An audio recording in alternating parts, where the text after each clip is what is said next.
C'était une journée calme. Ben, on a, j'ai écouté un film.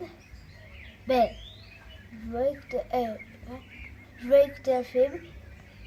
Puis c'est ça. Il n'y a rien d'autre que je veux dire. On a le choix de jeux de société. On a écouté un film. Puis on a fait quoi? Des devoirs aussi.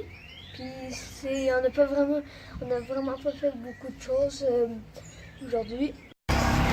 Aujourd'hui, je me suis reposée parce que, il y a 2 ans, j'ai eu un accident d'auto, puis je me suis fait mal. Puis depuis ce temps-là, j'ai une entorse cervicale qui vient se pointer le bout de son nez une fois de temps en temps.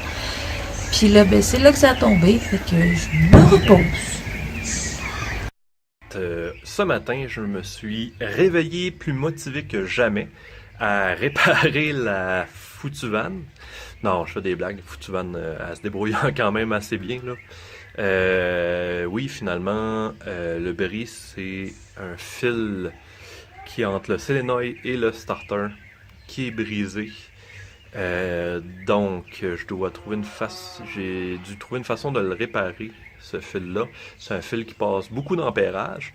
Donc, il me faut un fil de gros calibre. Donc, j'ai pensé à utiliser un tuyau de plomberie, du 3,8 d'un quart ou 3,8. Guatemala, pas de tuyau. Ils ont tous des systèmes au gaz. Mais ça a l'air que les quincailleries doivent commander ça au fur et à mesure parce qu'il n'y avait aucune quincaillerie. Moi, j'en avais besoin juste d'un pouce. Un petit pouce gros de main, rien de rien.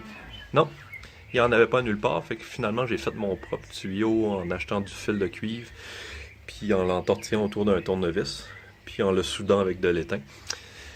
Ça a marché pas si pire, à moitié, admettons, disons. Après ça, aller souder ça en dessous de la vanne, faire de l'étain, souder de l'étain, la tête en bas, dans un espace restreint, pas le fun. Ça donne aussi des brûlures.